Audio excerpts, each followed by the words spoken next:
Good morning, everybody. Happy Monday morning. It's me, Mitch.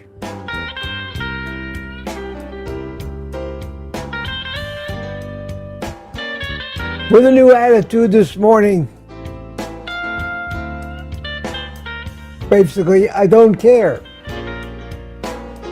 I got a button now. Hey, I don't care. I really don't care. Yes, sir. I love my button. And after yesterday, there appear to be 5 or 10 other buttons that I need to get as well. Get my mind right. Wow. Well, welcome to Morning Coffee with Mitch, who really doesn't care. And, yes, I do. Yes, I do. You know I do. It's just a shtick. Let's get down to it. Drink it if you got it. We all know why we're here. Morning coffee.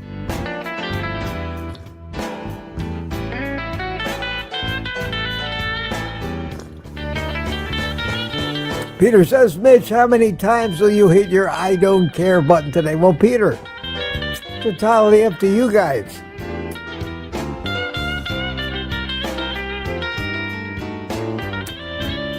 For example, let me give you a few of what I consider maybe the most likely scenarios for me to hit that button. You could probably guess what they are already. Number one, and probably the most often used time for my I don't care button will be when I get a comment or a question that says, Mitch, how can you recommend an air fryer that has a toxic coating? And you know the rest. And now an important message. I don't care. And there you go. So now you know. Now you understand what I'm saying. Any question I have answered 1,000 times before, and gone into all the reasons why. Don't sweat the small stuff. Concentrate on the important things. Might use that button. The good news is it's not obscene, like many of the buttons that we explored yesterday, but just something to add a little comedy and lighten things up a little bit, which is, in case you haven't guessed it, the attitude I'm trying to put forth about this whole carnivore diet, health, blood tests, worry about this, worry about that. It's why I just love watching Kelsey. I don't care what the perceived problem. It all boils down to simplicity, and whether you agree with his version of simplicity, my version, or anybody else's, the overriding message is keep it simple. Trust nature, trust your programming. All you got to worry about, above all, is feeding it right. And that's the thing that we have to zero in on and discover. Well, Mitch, what is feeding it right? And we are zeroing in on it. And we're living proof of that. Don't overcomplicate it. I try to simplify more and more every day. And that seems to work out for me. I don't want to worry about all these. I don't want to spend my life worrying about blood test numbers. That never ends up well. And we, most often than not, I think, end up feeling like we have to do something. There's a comment on Kilsa's stream this morning. I think it was a woman who said, I finally caved to my doctor because these are my cholesterol numbers, and decided to take 20 milligrams of a statin every day. Well, I'm sorry. You've just allowed your doctor to interfere with good old Mother Nature and probably cause more harm than good for you. Remember, when they say studies show, tests prove, that's exactly the same logic that they always use. They don't tell you what studies, they don't show you proof. They just say 4 out of 5 doctors recommend sugarless gum for the patients who chew gum. Remember that one? I mean, if you really think about that, that's silly on so many levels. Number one, why wouldn't a dentist, if you got to chew gum, I mean, if you just say, Doc, I'm chewing gum, would you recommend sugarless gum or should I chew gum loaded with sugar? What dentist wouldn't say, if you got to do it, go for the sugarless? But in their statistic of 4 out of 5 dentists, there's still one dentist out there who is telling you, stay away from sugarless gum, go for the real deal. None of that makes any sense. How about the old commercial that said, tests prove dogs like Alpo better? What tests? Who set up the experiment? How do you tell which one they like better? How do we know that the dog food samples that they were fed weren't adulterated in one form or another to make the non-Alpo food smell bad and the dog would stuff up his nose at it? That, my friend, is the current state of studies show, tests prove. Don't believe it. It's sad that the people who are supposed to be helping us do believe it. That's sad. At any rate, that's my opening monologue, which I had no intention on saying this morning, and pretty well spawned off of my silly little button. I don't care. Neither do I, sweetie.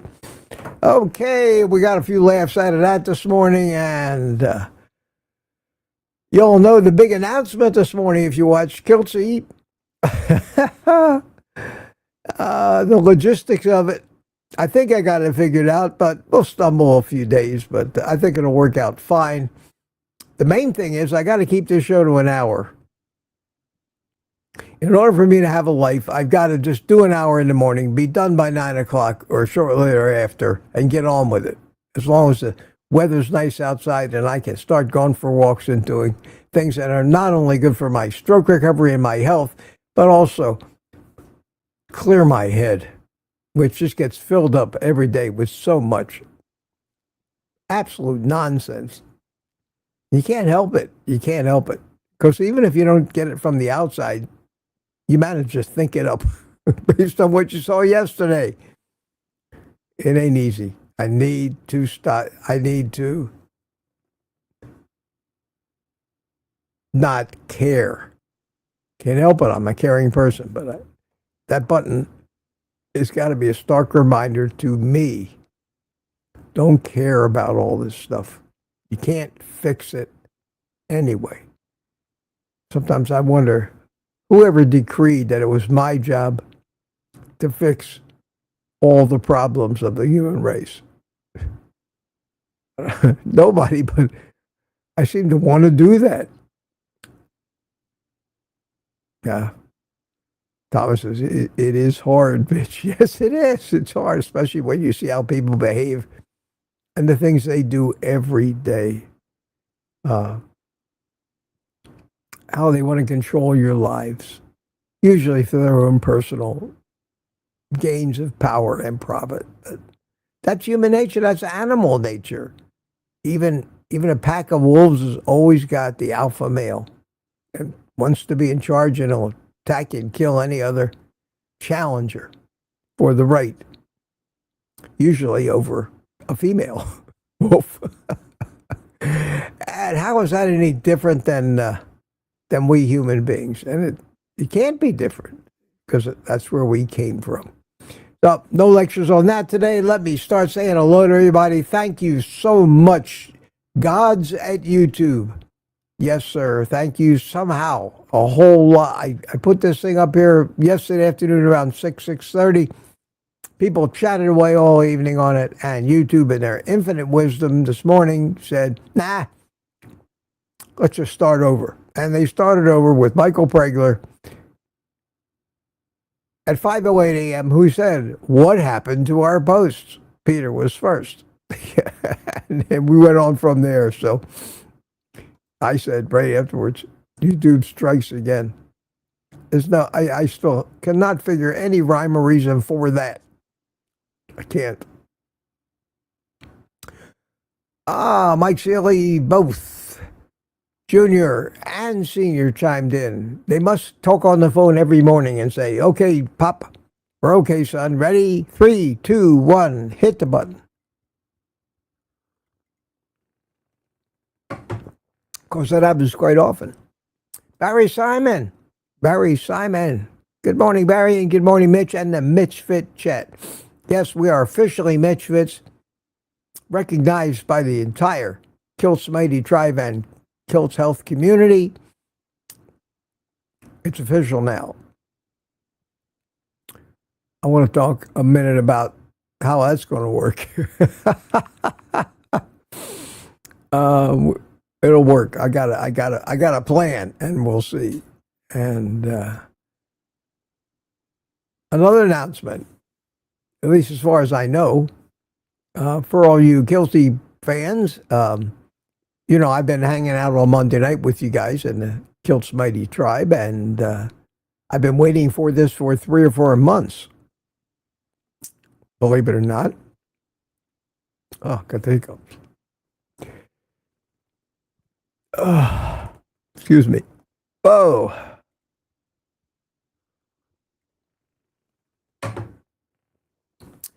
Next Monday night, first Monday in September, I believe it's September 1st, all right, all of you right now, put down your I don't care buttons, please, because you should care.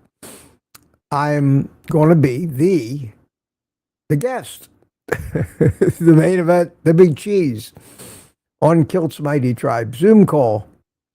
That ought to be interesting.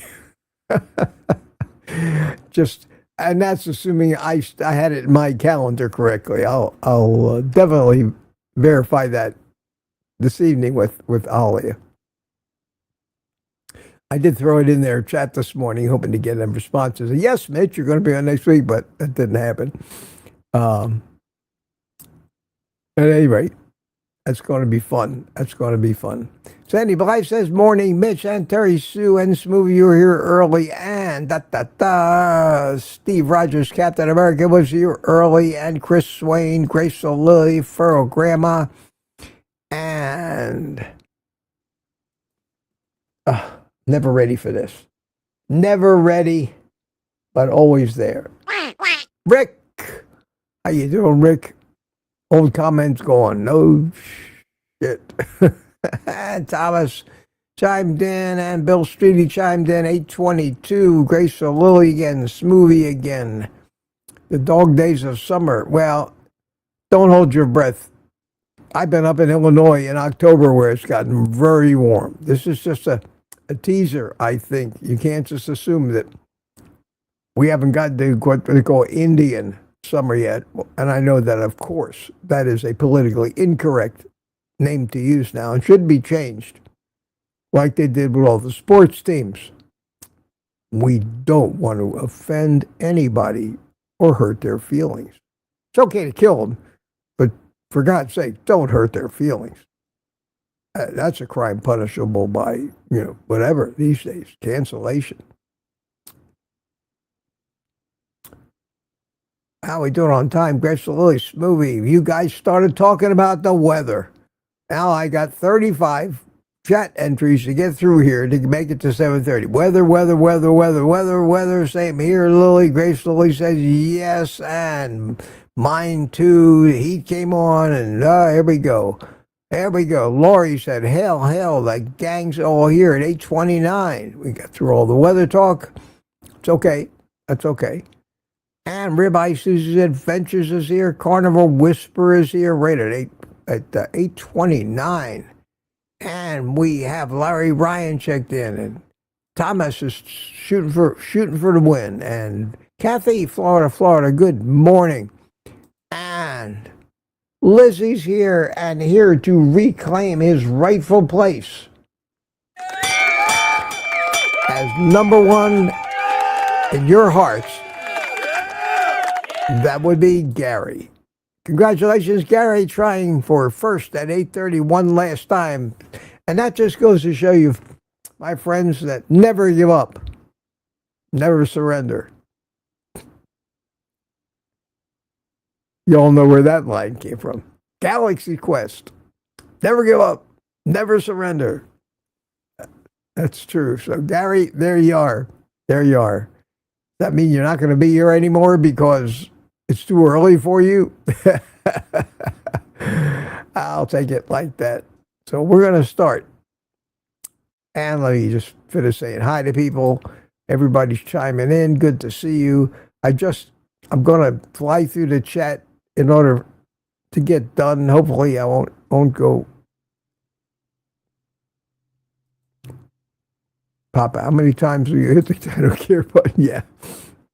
I will probably miss saying hi to everybody. That's something I've tried to do.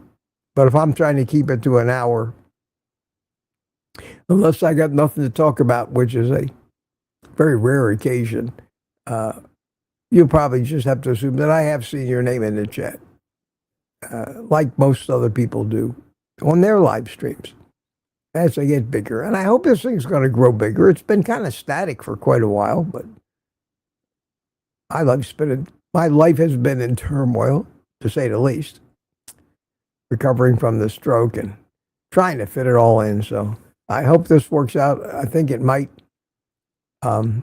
Here's how it's going to work. Here's how it's going to work. I'm going to start my stream.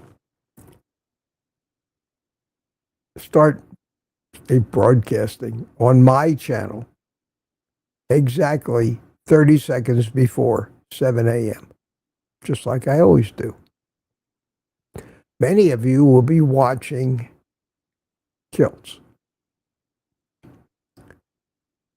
Unless they get crazy over there, I will be in this window right up here playing Kelsey's live stream, audio and all. And you'll see me sitting here, maybe commenting, waving, laughing, reacting, whatever. And as soon as they sign off, and I can't imagine it's going to be any more than maybe an extra couple of minutes, as soon as they sign off, I will say, welcome to Morning Coffee with Mitch. Drink it if you got it. And we'll get going. That way, we are not going to shortchange them or interrupt anything they do. And any time after 7 o'clock in the morning, you guys can take your time if you want and switch over to my channel, so you'll be here for that, and yet not miss anything on Kelsey's channel. The only thing you won't be able to do from my channel is to chat on his channel. But I think that might be the best way, and I'm sure they're going to hand it off to me anyway. Kilts is, I don't know if you noticed it or not, Kilts is a busy man.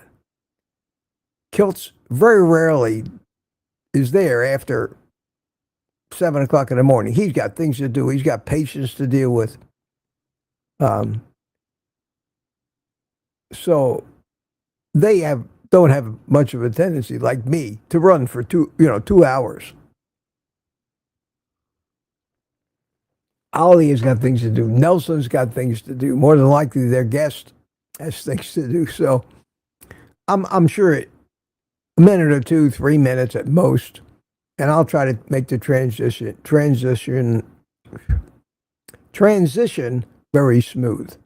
It's going to start on Wednesday morning. I decided to wait a couple of days to talk about this today and tomorrow morning, so nobody's surprised. I've gotten comments from many of you who said it doesn't work for you. I feel bad about that. You all know that I take that stuff personally, but it's always 5 o'clock somewhere. It's always going to be bad for somebody. I will try to do a surprise pop-up live stream, maybe one afternoon a week when I'm sitting out on my patio and just come on. For all you people on the West Coast, so we can all get together and just have a little afternoon get together. Not something rigid, not something scheduled, but when I do that, you all tend to find me anyway, so I'll do that. But don't forget, the replay is always there. So many people more people watch the replay. Even though they may not watch all of it, they may watch just a minute of it. That's a click. So when it says to me that this video got 800 clicks, I look at the watch time, and that really tells me that nobody's really watched the whole thing or very much of it, other than some and a few of the people that may be here while I'm live. And maybe what I've got to say isn't that important to most people anyway, Mitch. So why are you so concerned that somebody may miss you? I'm not. I don't want people to be disappointed in me. That, my friends, is a mental disorder. Because in reality, I should have this attitude. I do the best I can. If that's not good enough, I don't care. I don't care. I can't turn the volume of this down. It is what it is. And I promise you I won't be using it that much. But I told you, when a reason to use it pops up, my God, it's there. It's there. That was, don't blame me for that. Don't blame me for that. Blame Barry Simon. Blame Barry Simon for that, yes. And all you told me, put your link in the chat. So there it is. Buy me a coffee. Yes, ma'am. And sir. Excuse me a second. So, Sam's Club wants to tell me about all the things that I must buy today. Okay, Sam, thank you very much. Thank you very much.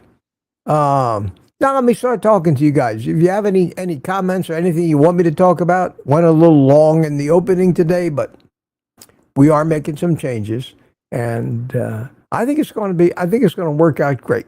I actually have been up since about 5 a.m. I've already had my stinky coffee with the leucine in it. I've already been outside of my porch at 6 a.m., watched the entire live stream from Kilts. I still had to wait an hour and a half to get started here. I would have been done on Wednesday. I would have been done at 8 o'clock in the morning. And that leaves a full day of the best weather down here in Florida. After 8 o'clock, the sun's up. It's not hot yet. It's the time to get out and do the things that I need to be doing for my own health. I worry more about your health than I do my own sometimes. I think that is not good. So I'm going to keep this button. We need a button that says, to thine own self be true, or something like that. But Barry Simon sent me the picture. There's Barry. Guilty as charged. Barry Simon. Thank you, Barry. Super chat. Love it. Love you, man. Sent me that. And he sent me an email yesterday with a prophecy because he was sure as hell right about this one. He wanted to buy me the button as a gift. And I'll just assume it. I'll just take this super chat and pay myself back for buying the button. So there you go, Barry. But I thought it was, I don't have a way for people to basically buy me gifts. I don't have a gift page set up or anything. And I have that P.O. box, but that's such a pain in the ass to have to go there ever since I had the stroke to go over there and pick up a package because it's not smart for us to let people know what our addresses are. Because, well, it's a shame we have to be that way because there are people out there who will hurt you for no reason because they don't like, you don't believe what they believe. The world is full of those people, and we have to be in hiding, and that is really a horrible way to have to live. To worry about somebody who you may offend because maybe your religion doesn't align with his religion, and his religion has a mandate that he kill everybody who doesn't believe the way he does. That puts everybody in danger. And anybody that doesn't think that that's a reality need only remember 9/11 or the current state of the world or the cause of most wars. But that's not that's not the reason we're here to talk about that. But Barry did say to me yesterday, I see more buttons in your future. Oh, and I said, I can think of 5 or 10 of them that would fit right in. Anyway, thank you, Barry. That was very nice of you. And let me just start scrolling through it. Look for any QQQs. We still got a full half hour or more left. That's great. And if I go over a few minutes, that's okay too. It really doesn't matter much today. But I'm really looking forward to I'm always up anyway, being up. And of course, what's going to happen?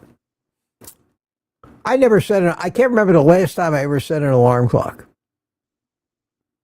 I don't use alarms. So what's going to happen on the first day I'm supposed to be here at 7 o'clock? Because I will probably be soundly asleep in La La Land and just sleep right through it. So I think I might, just to be sure, on Tuesday night, set my alarm. Although, again, I can't remember the last time I've ever been awakened by an alarm and had to try to shut the noise off. I'm always rely on my built-in alarm clock, and I wake up every day within a half an hour. Doesn't matter what time I go to bed, I'm up.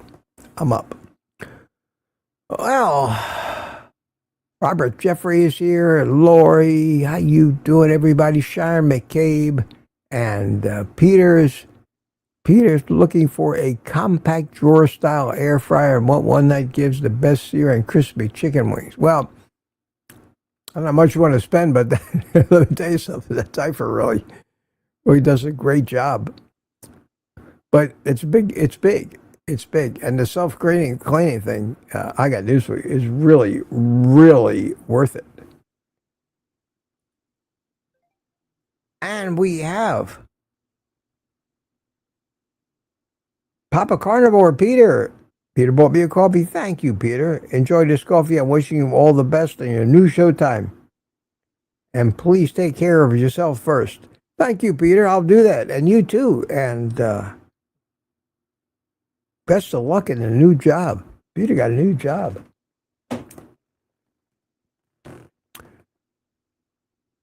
Good luck. Although I don't think you'll need it. You're a very talented guy. And Gary, yeah, you guys, Peter's trying to get Mitch to hit that button over and over again. Well, get it out of your systems, guys. I'm not going to hit it 5 or 6 times in a stream. But you haven't heard all the things that it does yet, so. I don't care. I don't care. I don't care. For you military types. How about that? It has, I wish there was a way to turn the volume down. It's loud. But it has about 8 different things. And you know we're going to hear all of them this morning, don't you? Oh, yeah. Does the crowd love it? Crowd agrees. Crowd agrees. I take my cue from the crowd. So as long as they all agree with me. We're going to do Carnivore Girl in the middle of a forest. How you doing? Says hi to Aaron. Hi, Aaron. How are you? Any questions or anything we want to talk about? Tuka's here. Hi, Tuka. Good morning to you. Says hi to Mitch and folks.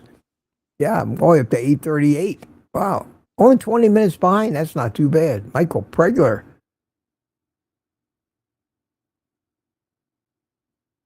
That's where I look at shit, all in due time. Josephine, say hiya, Josephine. How are you? CB is here. Hey, all my friends are here. How you doing, CB? Good to see you this morning. Good to see you this morning. And Anthony says teacher. Thank you, Anthony. You referring to me?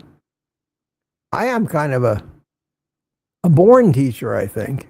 But my cell phone is just going crazy over there. It's a good sign.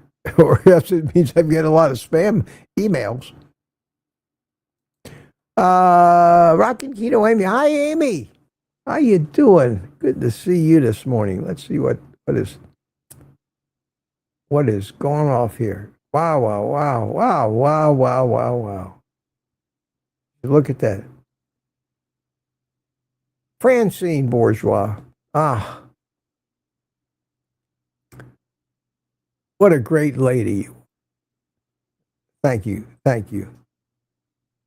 Always thinking about me. Bought me my coffee warmer, if you remember. Very generous.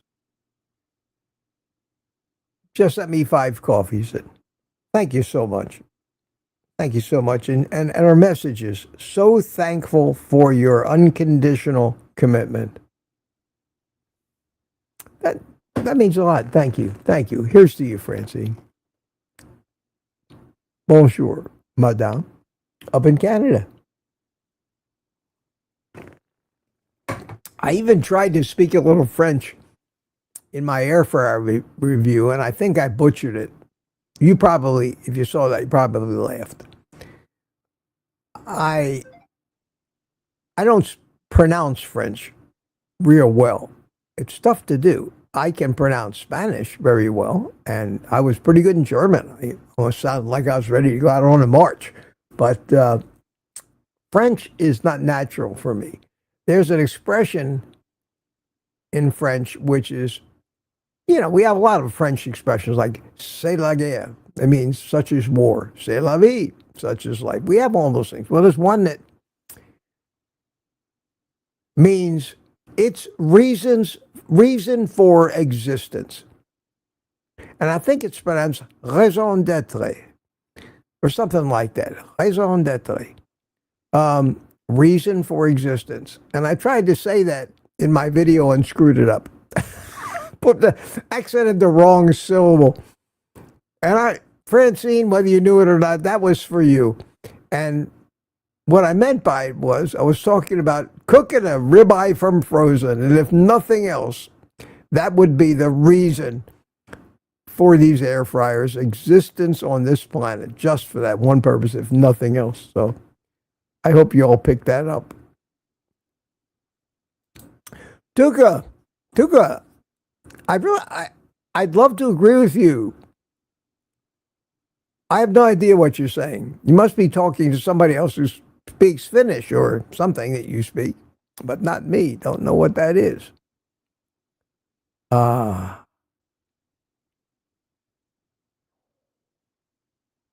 Here's one.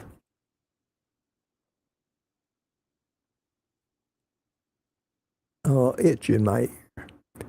How many burger patties can the air fryer do without overlapping? I like to eat 4. Oh, you could absolutely do 4 in there, possibly 6. That's It's got a big wide tray. It's great for burger. I've been eating a lot of those burger patties lately. It's so simple. So simple. Let's see. 8:42. Marie McCam. Hi, Marie. How are you this morning? That's okay. If you're a little late, no problem. Mike Silly straightened me out. He said, we don't talk in the morning. It's just a coincidence. Well, it's no coincidence, Michael. It's no coincidence. It goes along with my theory, hypothesis, and something that has been proven to me over and over and over again in my life. And we usually call it coincidence, and that is we are, and I write about it extensively in my book about how it works and the mechanics of it. We are all connected. Our minds are all connected.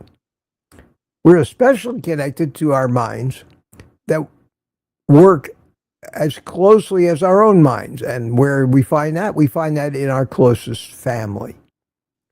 We feel their presence. We know when the phone's going to ring. We sense those things. And we always say, wow, that was a coincidence. What a coincidence. I was just thinking about calling you. Who among us has not had that happen so often that it hasn't made you wonder, what in the world is going on here? I was just thinking about calling you. Hadn't thought about you in 3 weeks, and all of a sudden, boom, you just popped into my mind, and then 10 seconds later, the phone rings. Wow. Must be supernatural. It's not supernatural. It's part of the mechanisms we have that drive our instincts to detect danger and safety. And that's why we feel comfortable when we're amongst friends. And the hair stands up on the back of our neck when we find ourselves in a situation fraught with danger. Usually involving people who are nothing or not anything like we are. We've all had those feelings. I've wondered about those ever since I was a little kid. How do we know? We are connected.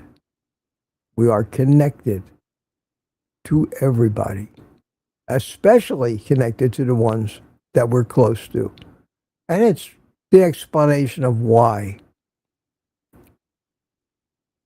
At the instant her son was shot and killed in a war halfway around the world, a mother will bolt upright in bed with dread and fear and a feeling of loss and emptiness, and come back later on and say, I knew it.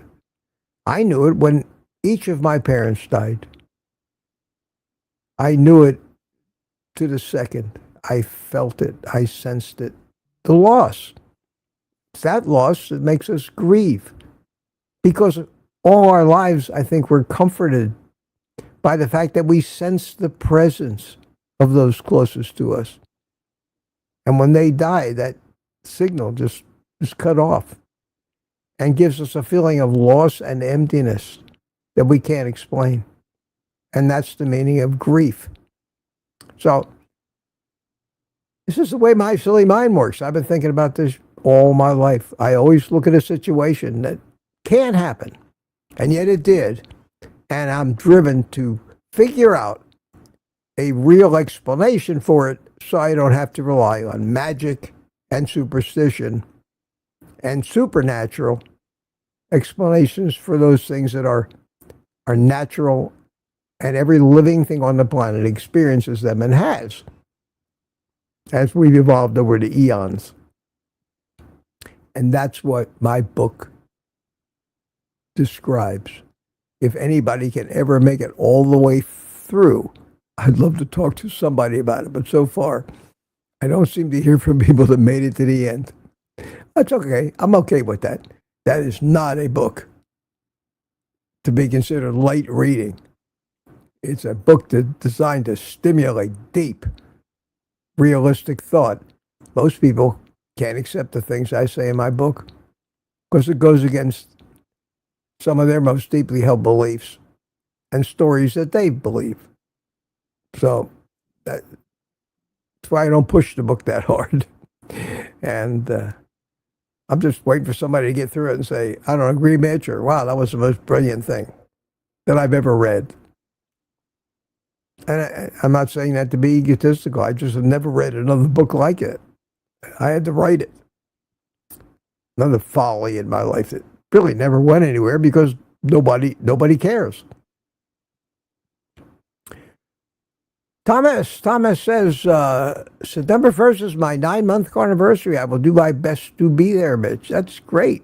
That's great. September 1st, yeah, I'll be there in Kelsey's live stream. And then Wednesday, September 3rd, I'm finally able to drive to Orlando and get my silly teeth cleaned with my paranoid dentist who required me to wait 6 months after my stroke before they would clean my teeth. Not after wasting me a whole trip over to Orlando when I had an appointment to only discover that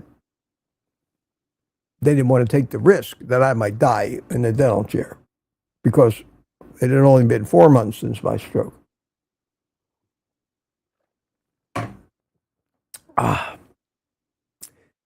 I think they call that CYA. We all know what CYA means. It means cover your ass.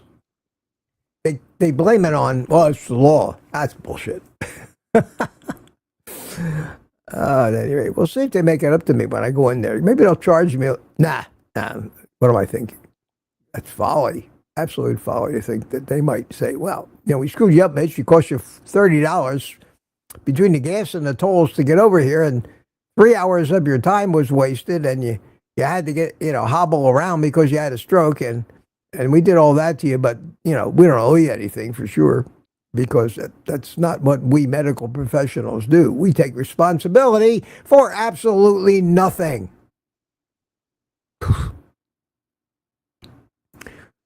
Every day goes by. I hear more and more. I despise the medical profession more and more. Forget what they did to me or the neglect that I suffered for. All you got to do is come into any live stream like this, read the chat. Everybody's getting to it. Thomas is accusing Rick of being a quack. Rick says, why, thank you. Gina Cav here. Hi, Gina Cav. Says good morning to Mitch and everybody. Rick needs to make a Quaker Barrel. Yeah, that's true.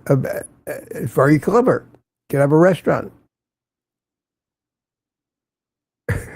Me, hi, Kurt. How you doing? I like Kurt. Kurt's just a sweet guy. Got a good head on his shoulders and mirrors my attitude exactly. He says F. I'll leave that to your PG-12 imaginations. Political correctness. Yes, sir. Yes, sir. Oh, man. If I could just really say what I have on my mind, using the language that's on my mind, this probably wouldn't work. Probably wouldn't work. Even Kilt's on his Sunday live stream. God, I just got such a kick out of that. He went so far as to say, well, F that. The good news is we all know what he meant. But you got to be family friendly on these things. And when you go in, that's a strange, like my grandkids. While the world is busy trying to shield their young, impressionable ears from bad words, every other word out of their effing mouth is F something or other. The most foul mouth. Kids. They're not kids anymore. They're in their 20s now, but the most foul mouth, foul language, because they were brought up on that. So who are we protecting really by not basically talking the current version of the English vernacular? where sometimes the only words that allow you to actually express your true feelings are what used to be considered bad words. Those are bad words. I think that one of the things that the Jews, the old Jews, had right in the Yiddish language, this is true, in the Yiddish language, the concept of a dirty word, a bad word, is non-existent. It's unknown. Which is why in the old days when I was a kid, and you'd have all the great comedians, Jackie Mason, Shecky Green, all these guys, they used to play the resorts in the Catskills, Neville, Grossingers, those great old resorts where I worked as a waiter during summer break in school. The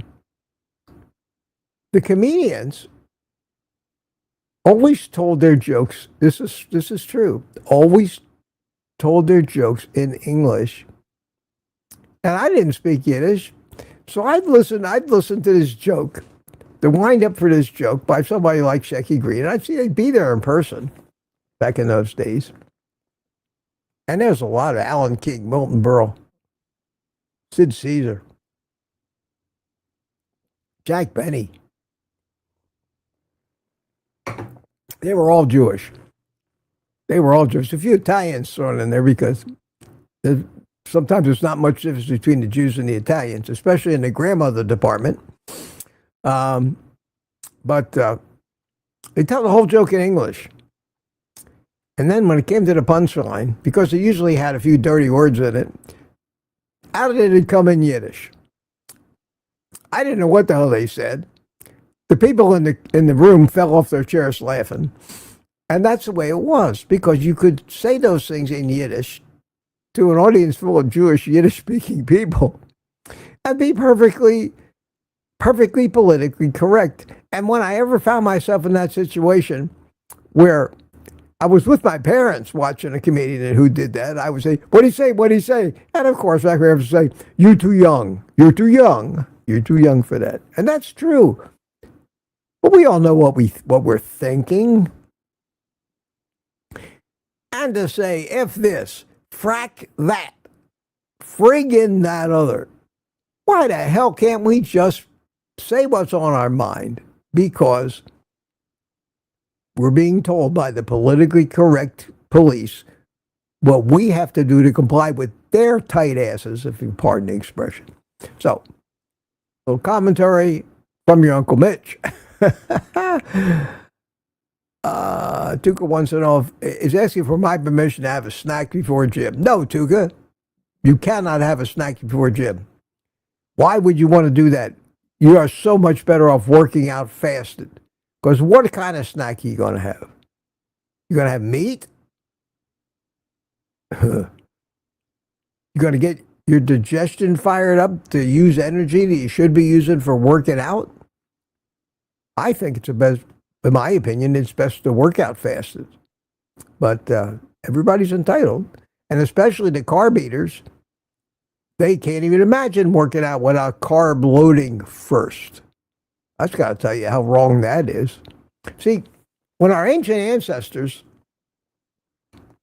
worked out, they didn't go to a gym. They didn't get on a treadmill. They didn't lift weights. They went hunting. They went hunting. Their life depended on that workout. They had to be in tip-top shape and have the most energy. When did they go hunting?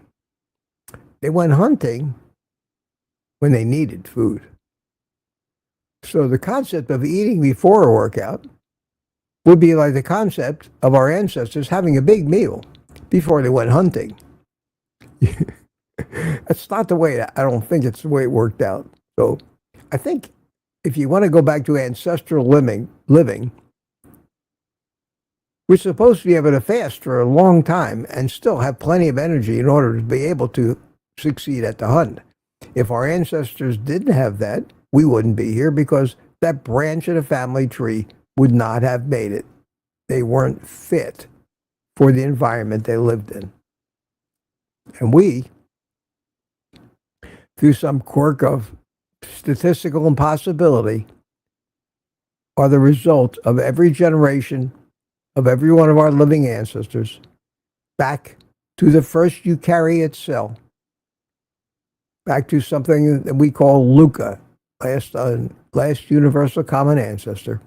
Every one of the, what possibly is millions of generations of living things that came between LUCA and us was the fittest for the environment that they found themselves in. An environment that changed constantly. What are the odds? What are the odds? And anybody who denies that they are related to our last universal common ancestor doesn't understand the concept of what a universal common ancestor is.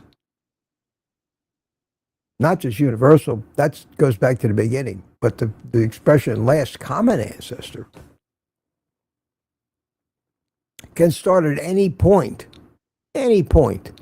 along your evolutionary path and make the connection between how you are related, either in the same line or in a separate line that came off of that last common ancestor. And that's the way, once we discovered genetics, the way we came up with the concept of the mitochondrial Eve. The one woman that lived in Africa 200 and some thousand years ago that every human being on this planet is related to. Wow, the religious people right away went up in arms over that. The Earth's only 6,000 years old, don't you know? Well, we can't get into that now, but the genetics prove that mitochondrial Eve did live. She wasn't the only woman on the planet. Far from it at the time. But in the lineage of all the remaining humans that are left alive today, Homo sapiens, it all traces back to that one woman. And that's not uncommon.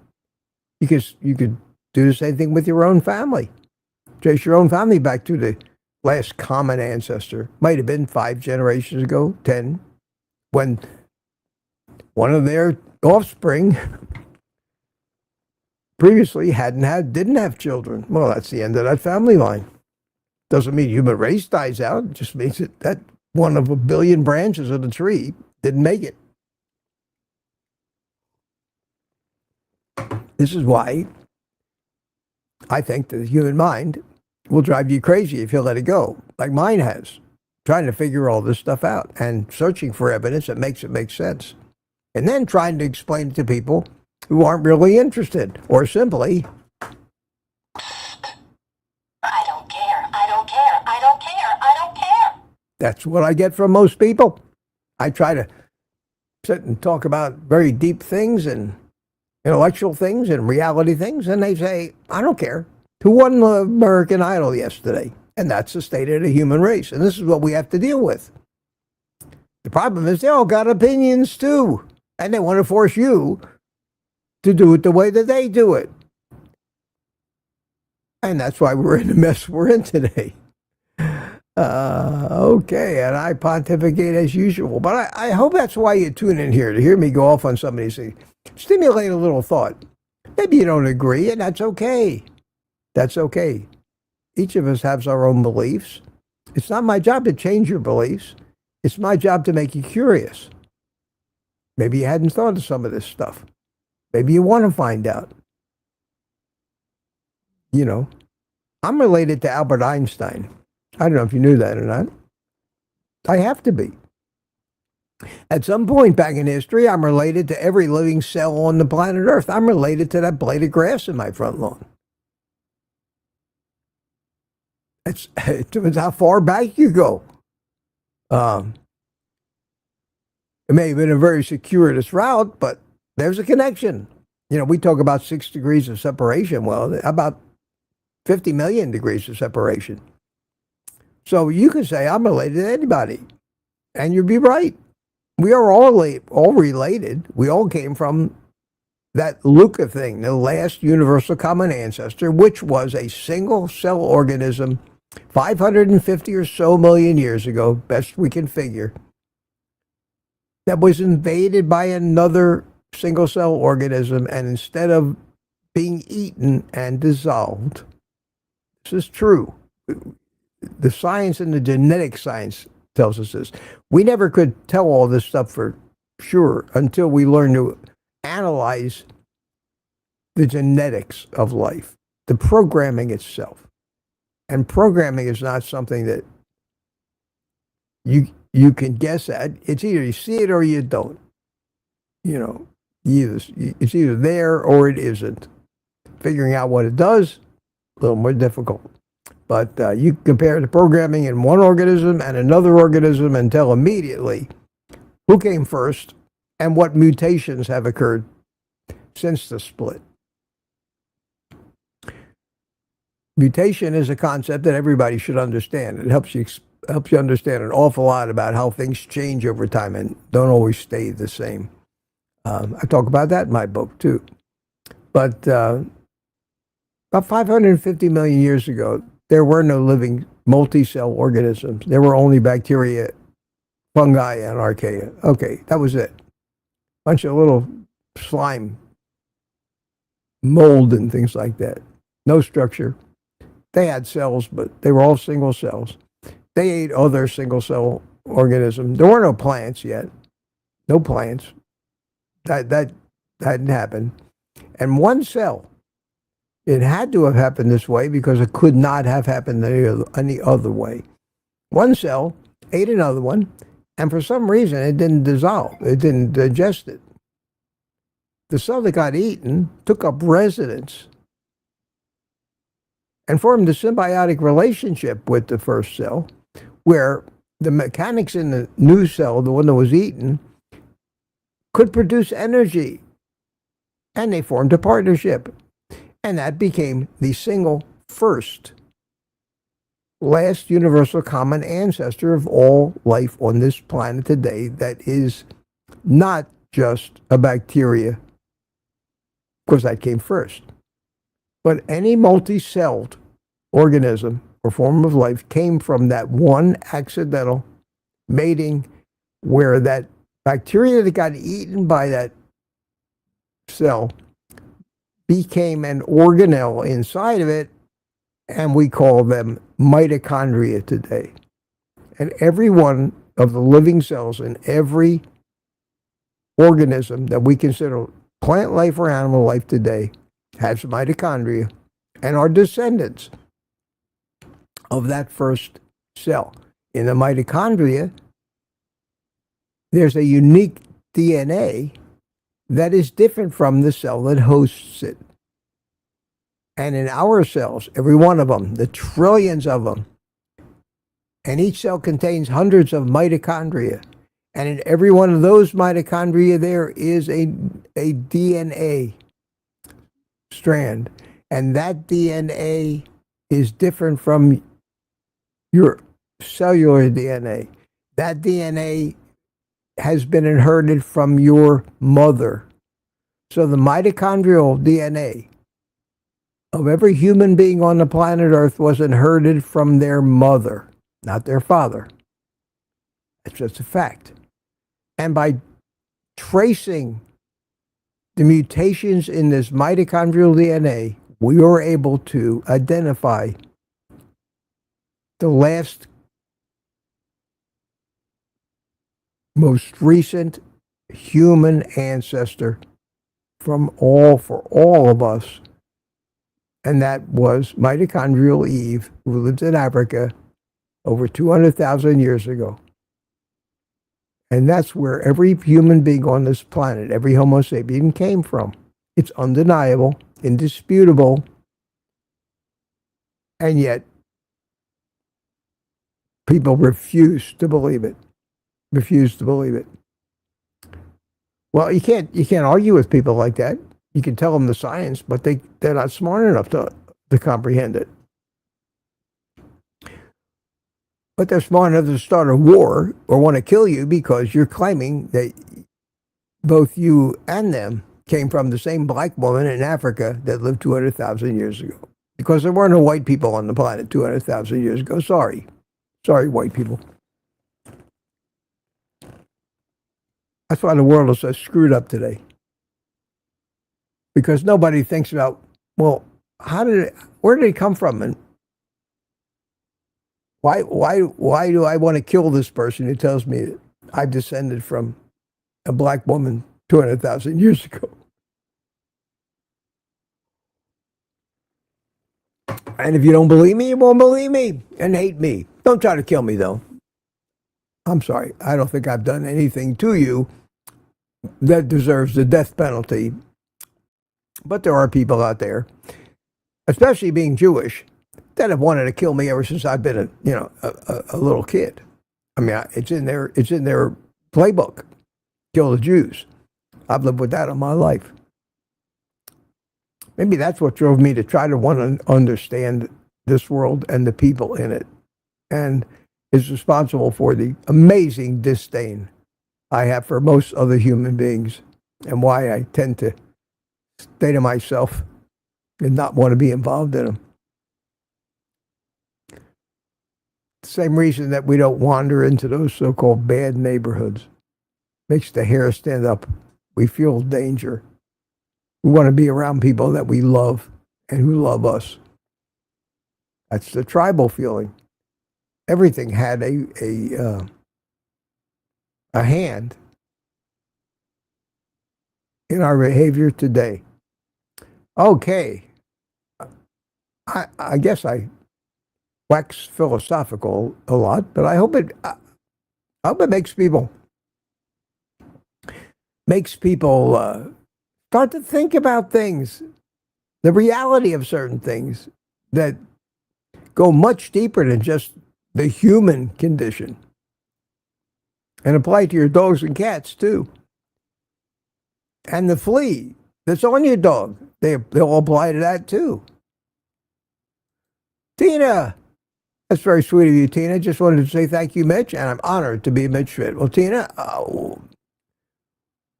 those of us in Mitch Fit Management are honored to have you. Oh, yeah. Oh, yeah. Thank you, Tina. Hey, Barry, here's a super chat. Thank you, Barry. Appreciate that. I'm fighting the urge to buy the FU button. I don't want to alienate too many people. I'll try to keep it as clean as possible.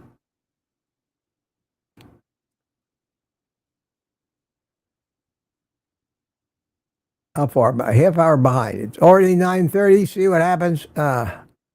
All right, I'm going to scream through the chat.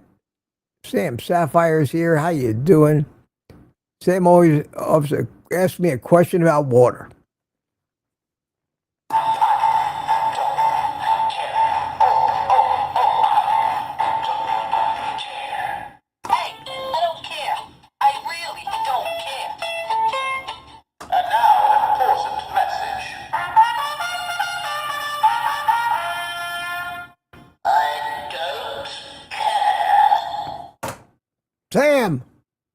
Sam, you've asked me that question every morning for the past 2 weeks.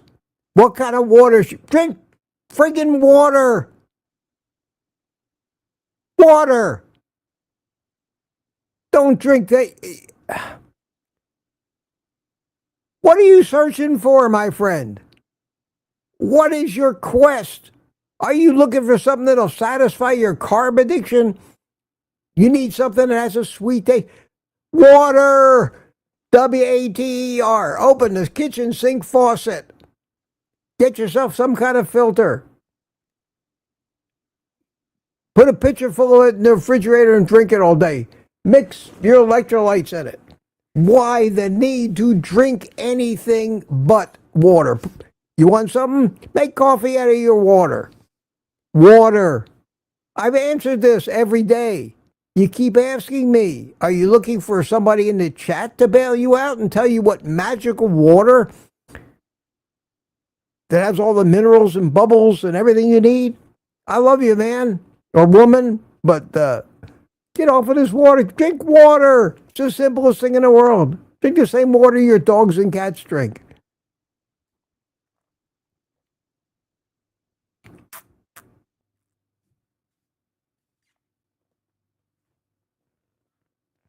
We've given you quite a workout today, haven't we? I had no idea that would become so useful. And Michael Pringle says Topo Chico. Whatever, I have San Pellegrino. It's just water. It's water that we idiots pay too much for because they put it in a fancy bottle, and we love the convenience of the bottle. I don't buy it anymore. I have a few bottles that's left laying around, and I fill them full of filtered water from my Brita pitcher. And one of these days, maybe I'll invest in a reverse osmosis thing. But water. And here's DS111. Always an intelligent comment. Do you see potential for Carnivore to make some kind of us feel selfish because telling people about it can be complicated if they don't understand or even listen? I might just stay quiet about it. I talk about it here on the internet, and I try to not talk about it out in the world because I don't get out in the world a lot. But I'm so tired of people telling me, didn't you see the studies where this causes cancer? Didn't you know that you're being kept? Go to hell. I don't care what you believe. What you believe is pure, unadulterated brainwashing. Kill yourself if you'd like. I've given up. I've given up so many times trying to make sense to people. You can't compete with the entire medical community and the U.S. government, the news media, and everybody else whose whole purpose is to perpetuate the current situation of human beings killing themselves and making themselves suffer, trying to follow the rules. All the while sitting in the doctor's waiting room, the lab's waiting room, the emergency room waiting room, and all the other waiting rooms, try to fix what they're doing to themselves by following all the advice that those very people are giving you. All the while, every step of the way, they're reaching into your pocket and just taking a little more money. The good news is they're as stupid as you are if you let them get away with that, and they're killing themselves as well while they're getting rich. So the doctors are getting fat and sick, and the nurses. Have you ever seen the nurses? My God. My God. You ever see them run when the food truck comes up outside the hospital? Running at 10 o'clock in the morning to the cafeteria to get their sugar fix? Serves them right. They should all die and leave the rest of us alone. We'll eat our animals. Thank you very much.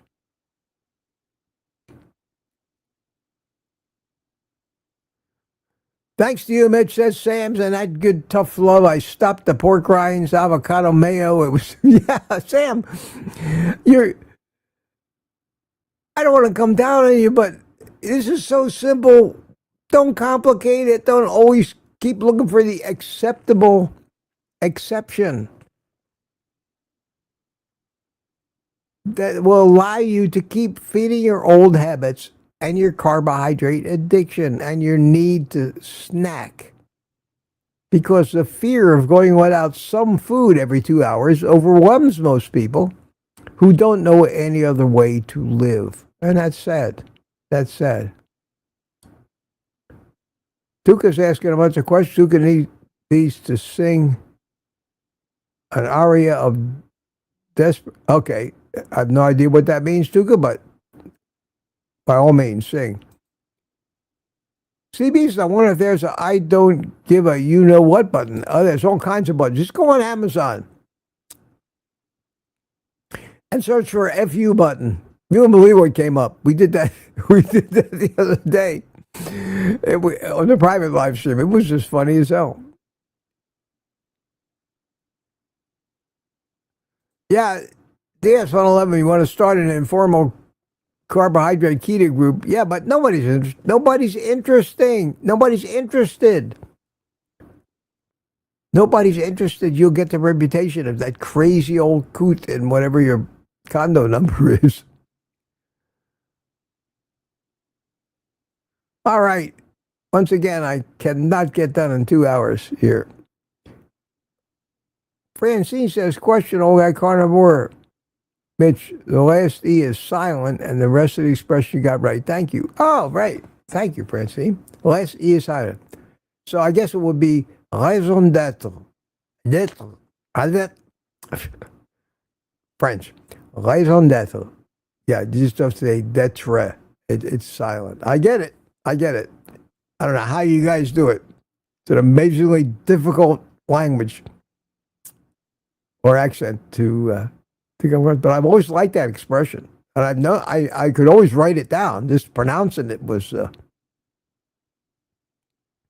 stuff for me. Stuff for me.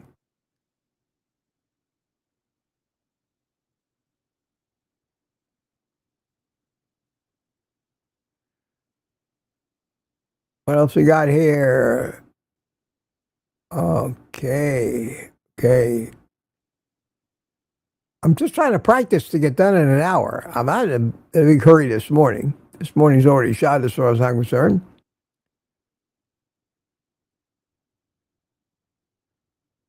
Sam just asks questions. I'll let the chat. He's asking where the best place, which town in this country has the best weather. That is not a carnivore topic. Maybe somebody else will help Sam out a little bit.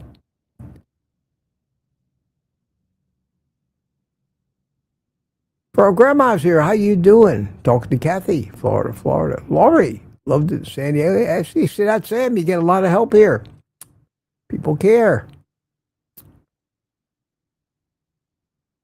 A lot of people are expressing their opinion, and Kurt says California is accessible.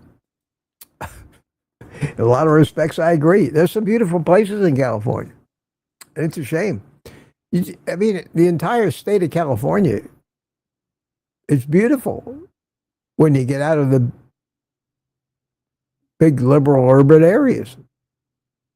San Francisco, Los Angeles, even San Diego for that matter. Upstate California, wow, gorgeous country. If it wasn't for the politics and the fear of breaking off and drifting out to sea, I could live there, but who could afford to live there anymore and put up with the leadership? Sorry, that's political. And they can't keep it to themselves. They want to be in charge of all of us. Look at them all. Always striving for that national public office.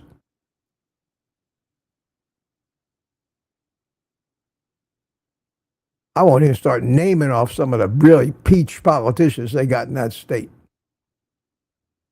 But you all know who they are. The biggest liars, thieves, and deceivers on the planet Earth that are there to help you. Oh, they're the richest people, billionaires in California. But no, they didn't get any stock trading tips from insider information.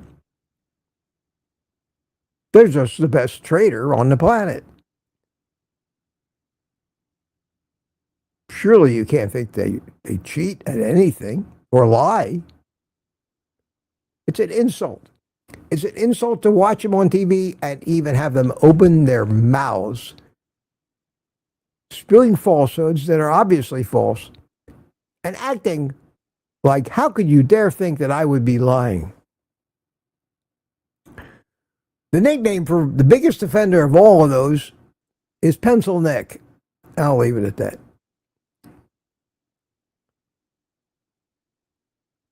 And what really kills me is I have to claim to be a member of the same religion as this clown. So not only am I embarrassed for everybody that shares my religion, my heritage, I'm embarrassed that somebody that's even a member of it, and unfortunately, so many politicians are, they're all the crooked ones. No wonder people hate us. I can't blame them.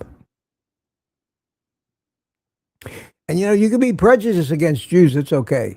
Just as long as they're the white ones. That's the world we live in. Wow, Mitch, you didn't really say that, did you? Yeah, I did.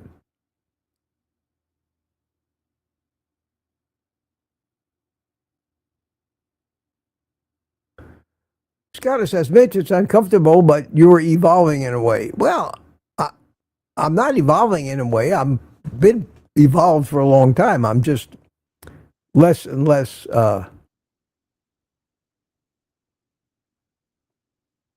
don't feel the need to hide it as much, because I gotta be true to my beliefs and what I believe is true. I can't just come on here and say what you want to hear. That may be like most other people. There'll be nothing original about that. Am I for everybody? Not even close. Not even close. Most of the world can't deal with me. They certainly can't debate me on any subject.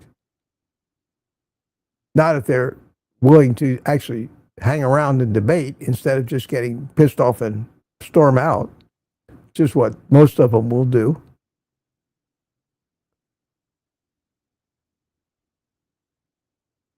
Or change the subject when they can't win on the subject that was agreed to on the debate. But that's normal. That's how the vegans do it all the time. They come up with red meat causes cancer. So you hammer that down. Come up with studies that are real studies. Manage to get them to sit still and listen long enough. I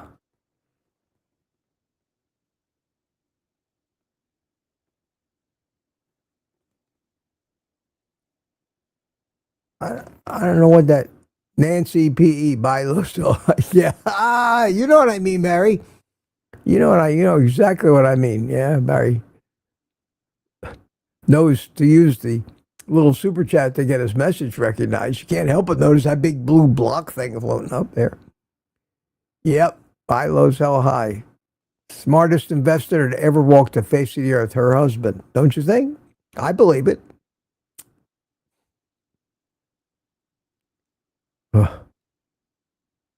And yet, nobody is being held accountable.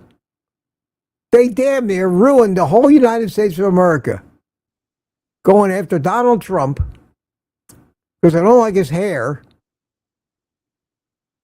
weaponized the entire justice system and the tax code, opened our country up to a flood of people from the rest of the world where it wasn't safe to live in our neighborhoods anymore.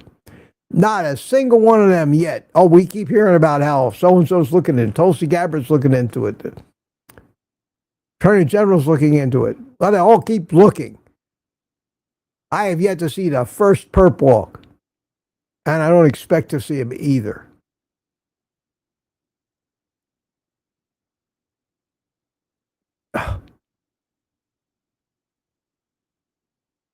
The media will not allow it. There are people in control in this country that none of us elected. That's a shame. They're not giving up. They're not going to give up their power or their money. And nothing we can do, and have no amount of complaining, which is why I don't have a political channel. Because there's too many of them already. And what good is it to sit and watch political YouTube videos, get your ass all riled up when there's nothing you can do about it and nothing ever happens? So I decided, let me try to at least rant on a subject that is more important than politics, and that's health. And it's the politics in so many ways that is responsible for everything that's wrong with health and every other field. So you can't fix it. So now we hunker down with a small group of people who we're looking out for ourselves. And that's the way living things have always done. You reduce themselves to tribes, people with common interests, barricaded themselves in, hunkered down, and practiced what they know is the best for them, and did everything they could to keep the rest of the world out of their food supply. And that was how they got security. And we're doing the same thing here today. in a world with about 8 billion people. Laurie says, question, would you say you did the bulk of your learning while married or after divorcing? I've done the bulk of my learning every day of my life since I was 5, and maybe even before that. Being married or divorced meant nothing to me as far as what I learned. My curiosity's always stayed there. And no, I was married when I wrote my book 23 years ago. I even gave her a little shout out in the preface, because that was before it was 2002. The marriage fell apart in 2004. So it wasn't really happy. But I did those things. I tried to make her feel good all the time. But no, I was already writing my book and trying to establish Mitch's meaning of life. I think something all humans try to do. Why am I here? What's the meaning of life? Like Bill Cosby said, why is there air? Remember that? One of the early Bill Cosby routines. Why is there air? And he said, there's air to blow up basketballs. Everybody knows that. One expression was a joke, but it says an awful lot. You ask a question to 1,000 people, you're going to get 1,000 different answers, especially a question that requires reflection and deep thought in any way. How would you answer that question? Why is there air? There's no one bright answer. There is no reason why there's air. There's only one reason why there's air. Because the elements that make up air happen to exist for some other reason and manage to combine with each other. And voila, we have air. Which came first, the air or the human? Well, obviously, there was air first, and the human evolved to be able to benefit from it. Those are philosophical questions that have been driving humans nuts. I was asked a question once by a very religious Catholic woman who asked me, Mitch, do dogs go to heaven?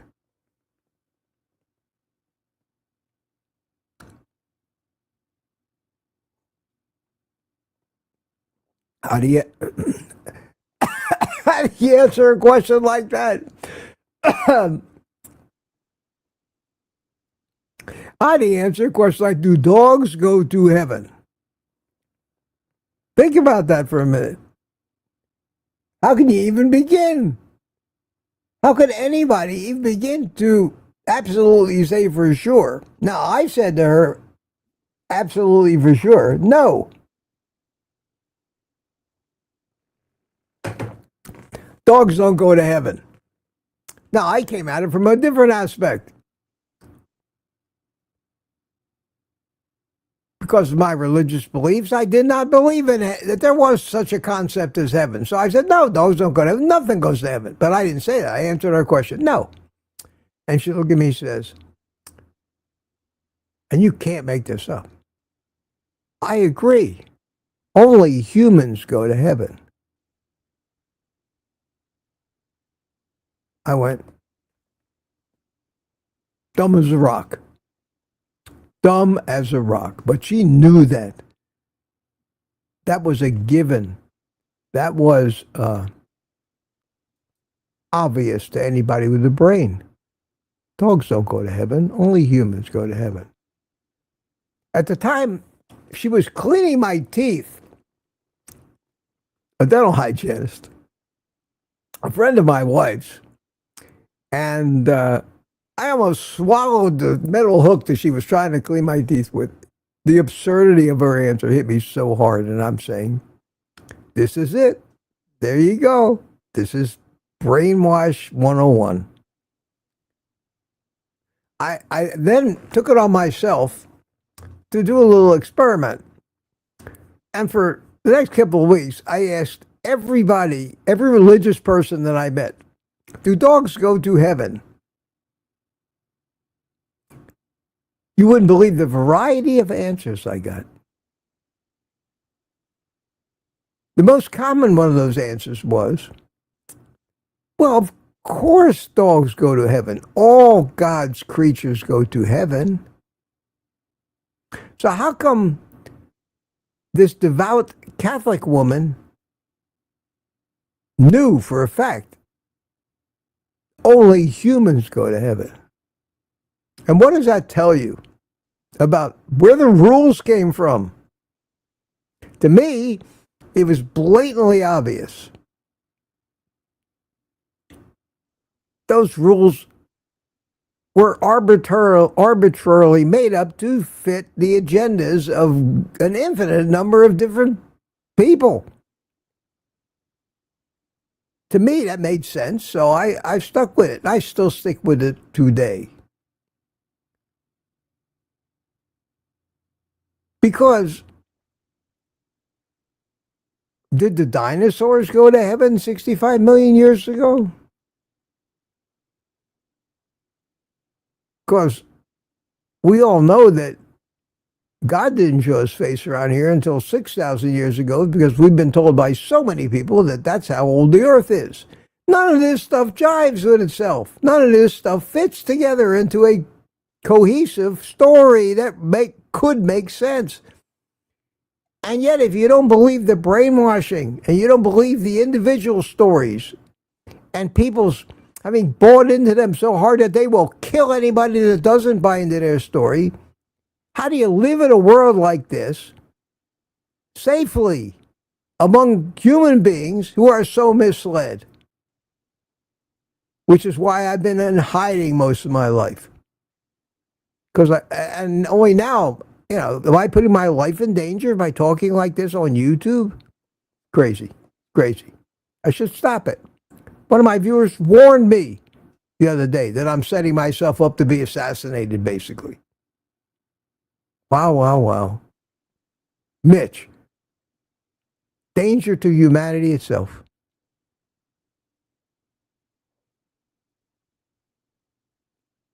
I've just got tired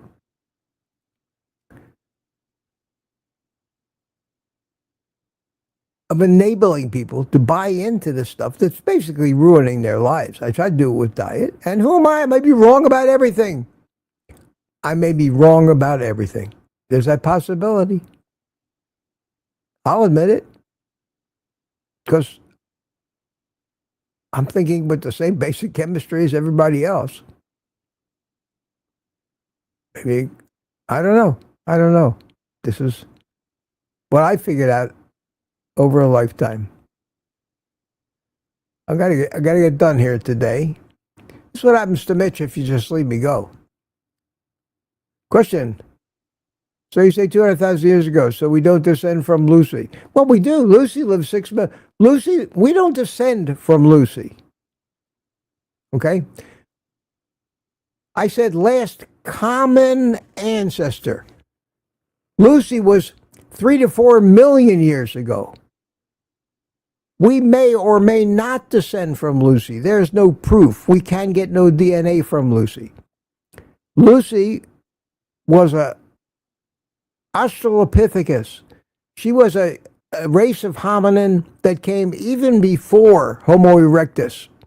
And there's a possibility that she was somewhere in the mix of the genetic soup that led to this woman in Africa. But last common ancestor doesn't mean everything that was a hominid before that had to be in the chain of where we came from. That's not how it works. It's way too complicated for that. That picture you see of the monkey turning into the man, that is bullshit. That never happened. It never happened. You, my friend, every one of you out there has at least 1 or 2% Neanderthal DNA in you. Somewhere in the prehistory, it got mixed in. That probably came after this woman I'm talking about 200,000 years ago. I will not be challenged on this. I will not try to defend this or explain it any further than I have. It's out there. There are 1,000 videos on it. There are God knows how many books written about it. Max Planck Institute. There are places that have devoted every genetic test that you ever took from 23andMe, where you swab your cheek, uses this science to tell you where your family came from. It is not a theory. It is a proven fact over and over again. And I've seen the evidence and I believe it. I can't convince you that it's true. And I'm tired of being challenged on it. Go do the research. And if you don't believe it, don't believe it. And if you want to think the earth is flat, continue to think that way. I don't want to talk you out of it. I gotta stop doing this. Gotta stop trying to be a realist. It's a big mistake. All it does is annoy me. And yes, booby, whatever happened to just an hour? It's an hour and a half, and we're going to call it that because I don't like the way this has gone. It's not helping me. It's aggravating me. I try to say things that I think you might find interesting. They don't require a challenge.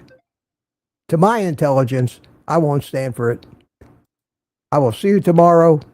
I will avoid these subjects if you want me to. If you think I'm trying to sell you an idea to go against your religion, you don't understand. You be as religious as you want and believe anything that you want. I'm talking reality. My version. And I could be wrong. So, my friends, maybe we need a little happy music. Maybe I'm not quite ready yet to get back to the way I used to do it and try to be everything to everybody and say nothing that causes anybody to think or maybe hurts their beliefs and their feelings, and just take a lesson from Kelsey, because he doesn't have controversy, if nothing else. All right, guys, I will see you tomorrow. Take the rest of the day off.